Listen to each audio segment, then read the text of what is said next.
आणि या संदर्भात अधिक बोलण्यासाठी भाजपचे आमदार अतुल भातखळकरजी आपल्यासोबत आहेत। भातखळकरजी, आपलं स्वागत।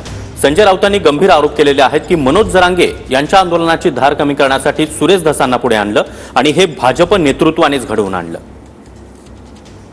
संजय राऊत आणि गंभीर हे दोन शब्द इतके परस्पर विरोधी आहेत।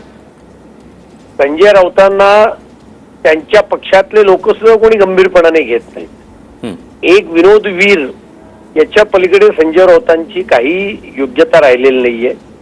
रोज सकाळी उठल्यानंतर काहीतरी मीडिया समोर बोलायचं याच्या पलीकडे संजय राऊतांच्या आरोपाला किंवा म्हणण्याला काडीत काही अर्थ नसतो। आणि त्यामुळे संजय राऊत काही बरळत असले तरी महाराष्ट्राची जनता त्याच्याकडे लक्ष देत नाहीये।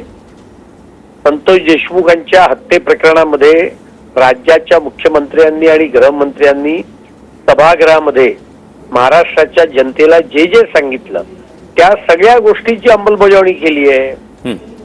अटका झालेल्या आहेत, मोक्कासारखा कठोर कायदा लावला गेलाय, तपास यंत्रणा चालू आहेत आणि त्याच्यामुळे या संदर्भातली त्यांची प्रॉपर्टी जप्त करण्याचं काम चालू आहे आरोपींची। आणि त्यामुळे त्याचा खोलवर तपास होऊन त्यातले जे कोणी दोषी असतील त्यांना पाठबळ देणारे जे कोणी असतील, मग ते कितीही मोठे लोक असले तरी सुद्धा त्यांच्यावर कारवाई होणार। आणि आता कारवाई होत आहे हे जनता महाराष्ट्राची बघती आहे। आणि त्याच्यामुळे जरांगेंना आम्ही हे केलं, पुढे धसांना आम्ही चालवलं, अत्यंत हास्यास्पद आहे।